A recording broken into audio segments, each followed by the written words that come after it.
I just wanted to say too about kind of like the victory lap thing or whatever is how a lot of people, and rightly so probably, is Elon Musk buying Twitter and becoming basically the primary owner of the social media website.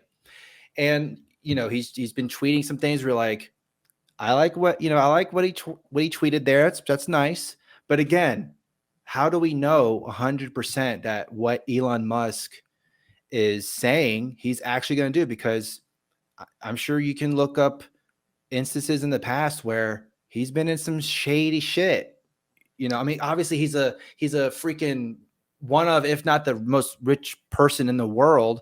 I mean, he has the power to pretty much do whatever the hell he wants to do because he has so much money at his fingertips. So him basically buying Twitter and kind of saying the things that a lot of people on the right, and I'm definitely one of them where like and maybe I'm being naive, but I really hope what he's saying. I'm like, I swear you better say, because a lot of people who don't like the right, like the left and liberals and progressives are like, oh my God, Elon Musk, I'm leaving Twitter. And then like Sean King was a big example. I'm leaving Twitter. And he left Twitter for like 3 hours and he came back. Like, yeah, okay, you're back. So then what? Now what are you going to do? It's just, I guess I'm going to keep using Twitter because I lost my however many million. No, to be fair, do we know that he's not logging in from twitter.ca? Who knows? Like who the hell knows what's going on? Because they all threatened to go to Canada when Trump won. So I'm assuming Right. when they threatened to leave Twitter, they just meant .com, and they're all logging in from .ca now. I think the issue with Elon is, I can actually circle this back to the LP if I want to be really obtuse about it. It's a cult of personality. Is that everyone's like, oh, he's tweeting these things that are awesome, and so I definitely have to follow him and believe what he has to say.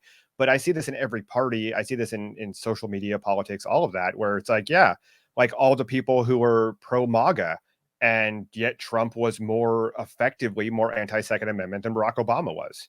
Trump passed more anti-two-way, he didn't pass legislation per se, but he pushed the executive order that led to the bump stock ban. He was talking about was willing to talk about getting rid of suppressors. He said in favor of red flag laws, take the guns, have due process later. Like, all the people are like, oh, yay, he's on my team. And then he does all these things that are absolutely not your team's ideology. I think that's the risk we have with Elon as well. Like, yeah, he's tweeted some cool stuff. Yeah, I too want to see Twitter headquarters become a homeless shelter. That'd be great. But I also remember he was promising us candy, and then he didn't do that. He was going to have a candy company. I think he had talked about that with the Babylon Bee, where they couldn't figure out something that was going to be amazing, so it just didn't happen. And it was mostly a joke. But I don't know if it's true or not, but there was a critique where he said he was going to fix anybody's problem water in Flint, Michigan, and then didn't. Or was going to get all these ventilators during the outbreak of the unknown virus of unspecified origins, and instead delivered different machines. So his mouth writes a lot of checks that his bank account may not be able to cash. And will he have as much say as he wants? I mean, will the government just step in and create something like the Disinformation Governance Board, or do things that require him to bend over for them? I mean, you look at things like everyone's like, oh, when he buys it, it'll be free unless the state says otherwise. I mean, they're already they immediately were talking about, rewriting the section of the DCMA in order to go after him. Then you got to think about the financial institutions. Look at what happened when during the Obama administration with Operation Choke Point, where the administration threatened banks by threatening to revoke their FDIC insurance if they didn't cut off accounts with certain people. I mean, they could do the same thing with Twitter with various legal issues that they have. There's a whole bunch of things that are happening behind the scenes. And sure, he wants it to be a free speech platform, but he's still going to censor stuff. You have to, by law. Threats of harm have to be censored. Certain things have to be censored. I mean, as much as the left likes to parade people that believe in like MAP and whatnot, that stuff has to be censored by law. So it's never going to be a truly free speech platform. And you can have that argument if you want about the merits of that. But the reality is that the law can change. Most of the left wants, hate crime, legislation to ban no naughty words and hate speech. If the law changes, and it will take years for something to be adjudicated with the Supreme Court, that effectively nukes his ability to make it free speech. So even if you want to take him on faith, we still can't say it's going to happen. And I don't take anything on faith. Cool. Elon does all these cool things. Cool. He's going to have, Starlink or whatever. Awesome. SpaceX. Cool. But I need to see what he actually does first. I'm not even convinced that he's actually buying Twitter. I think it was all just a ploy to tank them, to be honest. That knowing that the bots are as prolific as they are, they have to release how many bots they have and prove it for his sale to go through, which could tank their company. So I'm not even convinced he's buying it. Yeah, that's definitely a good point. This could all be financially motivated, where they can tank it and kind of just make a ton of money. Where like I don't know, something about like buying the stock and then it goes or something. I don't know how the whole thing. Well, goes, but like it dips and he buys the stock and it goes back up. Okay, I'm selling it, but I made a ton of money. Woo! Or not even that. I mean, there's rumors of him releasing his own phone. He's got his own internet provider. All he has to do is put a platform on his phone, buy Mark Cuban's Cyberdust or something, put it on his own phone, promise free speech on that, and then Twitter's a relic. So, if he was smart, he would find a way to backdoor buy Truth Social and force Trump back on his platform. He'd definitely probably have an easier time doing that for sure. Right. Yeah. So about this crisis misinformation policy that Twitter kind of came up with, whatever, recently. So I'll share here for those who are watching, kind of what they're talking about. I'm going to put it on the screen. So they made this whole blog post here about it, about what it's all about. One of the things that I thought was kind of interesting was, so here in one of these paragraphs is developing the policy. And it says teams at Twitter have worked to develop a crisis misinformation framework since last year, drawing on key input from global experts and human rights organizations. For the purpose of this policy, we define crises as situations in which there is a widespread threat to life, physical safety, health, or basic subsistence. This definition is consistent with the United Nations definition of a humanitarian crisis and other humanitarian assessments.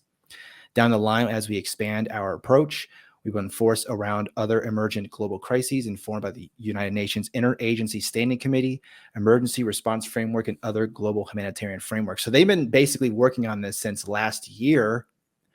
And I thought it was funny because talking about the UN, been working with the UN and all this stuff. And I mean, the whole thing was basically because there's been a lot of information coming out, misinformation or whatever you want to call it, with people's opinions on the whole Russia-Ukraine conflict that's going on.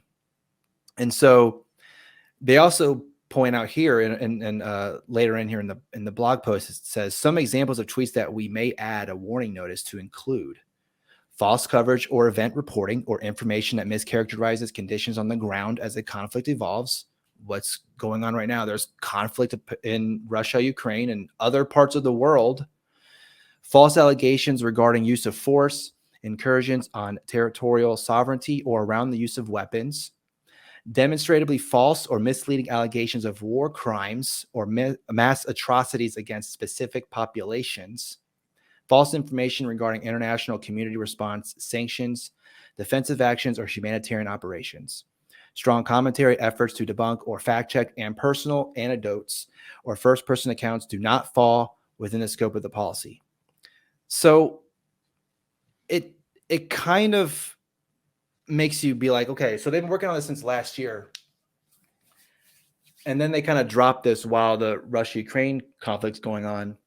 A lot of people are saying their thing and writing articles and all that.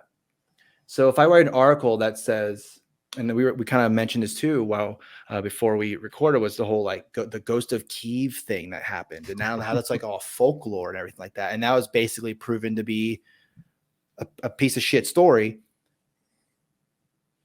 But then they're still using that as, well, it's a rallying cry. They're going to have these people rally because this Ghost of Kiev shot down 6-7 Russian warfighter jets, but that's not that wouldn't be considered false, fake news, whatever. I don't remember if it was when I was reading up on that. I don't remember if it was BBC or Reuters, but one of them, I think it was BBC, called it folklore. It's a fable to rally the troops. Yeah, that's called war propaganda, is what that is. That's literally disinformation. The Snake Island soldiers that allegedly got killed didn't get killed. The Ghost of Kiev wasn't true. The Sunflower in the Pockets Girl, Seeds in the Pocket Girl wasn't true. I mean, all those stories were all just war propaganda, and none of that gets called out as disinformation. Here's an interesting take, though. I'll give you an example. So when you were reading that, I looked up the Global Crisis Response Group from the United Nations, and the first thing they say is the war in Ukraine, it's in all its dimensions, is producing alarming cascading effects to the world economy already battered by COVID-19 and climate change. Don't ever forget the UN thinks that climate change is a global catastrophe. It's a crisis. Ergo, anything on that will be considered disinformation. Like if you point out the hockey stick graph back in the day and all the other hilarious lies that we've been told over the years, global cooling, global warming, climate change, all of that constantly changes, all of that will be considered disinformation that Twitter will go after, because if they're working with the UN, that's one of the biggest crises that mankind faces right now. Yeah, apparently, what is it, like Earth will be uninhabitable in like 30 years or something like that. Oh, But they've been saying that, yeah. Yeah, all that. The population bomb was a lie, all that stuff. And also you have to remember that a lot of people in the UN call the ownership of firearms a crisis. So are you going to be able to talk about your Second Amendment rights on Twitter, or will that be considered disinformation? It gets really, really weedy really quick when you start looking at how they use these terms and sort of how amorphous they become. Because first of all, what do they consider a crisis? Because it seems to be everything. If the climate is a crisis, then just about everything is that affects that. That's energy production, that's food production, that's agriculture, that's housing, and that's everything. Look at the Green New Deal and what they were trying to touch. So everything now. And then you look at all this stuff like, okay, well, what counts as disinformation? Well, whatever they don't like. It's never objective. Or like you said, they would point out things like the Ghost of Kiev. They would point out all of these other things, which they don't do unless they're forced to. I mean, it's not a free speech issue. It's not a exposing bad ideas with better ideas. It's going to be a reason to censor people's views and opinions because they have wrongthink. So what if I say something about the Joe Biden administration sending troops to Somalia, and I say something about that I guess they're not going to say anything because that's not important enough. The war in Ukraine, that's very important. What's going on in Somalia? No. Maybe or maybe not. But I mean, you look at how nefarious it comes with especially with the warfare state and everything else. You have, the government, the top brass of the military, or the advisors rather, were lying to the president when Trump was president about how many troops we had in certain countries because they were worried he would want to withdraw them. Like the president wasn't making policy on our war powers positions because he wasn't given full information. He was being manipulated. If they're willing to do that to the president, you think they aren't willing to do it to you? Maybe we can't talk about. Scott Horton and Dave Smith love to beat the drum on Yemen. How long until they can't talk about that anymore? That's a crisis. Good point. It becomes that thing. Not that they would be in favor of this, disinformation nonsense anyways, but right. It affects all of these different things that people don't really think about or realize. And I don't trust any company, any group of people, any government agency, any connected cocktail party. I really wanted to use a couple expletives right there, but I'm going to refrain from it. People from controlling how you can say things, what you can say, and what have you. Yeah, it's interesting you mentioned Yemen and all that. Like that's been going on since 2014 or something like that. And that's another thing where if they were so worried about, and this doesn't even have to be said, but it's not like, okay, so the war in Ukraine is happening. It's a terrible situation. I think pretty much anyone can kind of agree on that. But at the same time, it's like there are these other conflicts that the intellectual press, they don't really look at that as something like, man, we got to talk about what's going on over there in Yemen right now. It's worse than that, because you look at how it's connected. It's like you look at how the things play out. You look at Yemen, and that was a Hillary Clinton thing where she really pushed for that. We launched over 100 Tomahawk missiles into that country, destabilized it. caused all these problems, and the Saudis have been just just rampaging against that country for 8 years now, and we just sort of go, oh well, they're our ally. Who cares? It was factional fighting, sectarian fighting between groups for years and years and years. We got involved, destabilized the government, and Saudi just kicked the crap out of them for the last 8 years. You're like, oh, that's just regional conflict. But then you look over at Ukraine, where, oh wait, we did the same thing only without missiles. We helped orchestrate a coup that overthrew their government, and there was factional infighting between Russian Ukrainians and non-Russian Ukrainians, and all this fighting and factionalism and all these things. And then Russia pulled a Saudi Arabia and went into Ukraine, and we're like, oh no, now it's World War III, and we have to super care. Like, wait, hold on. We care about human rights there, but not there. We care about a destabilized nation there, but not. I mean, if Russia was our trading partner, we'd be turning a blind eye to Ukraine. The moral outrage is fake at best. It's like Facebook. Not long ago, they said that they were going to allow people to support the Azov battalion. Like, what? Like, my first foray into Libertarian Party politics, I was invited to somebody's house party out in LA. Somebody I would never associate with ever again because it was a terrible human being, and I was warned off to never talk to them again. But this dude, claiming to be a libertarian, was all on the punch a Nazi thing. Like, that was his big thing. Like, working that down, it's all about that. And I was like, that's assault, bro. Like, that's a problem. And for years we were hearing that, like, you should be able to do this, or to pejoratively, you could punch a David Duke type person, that type of thing. Like, it's okay because they're evil. And you're like, oh, you mean like the Azov battalion? Well, no, it's different this time. No, it's not the same. They're just evil over there.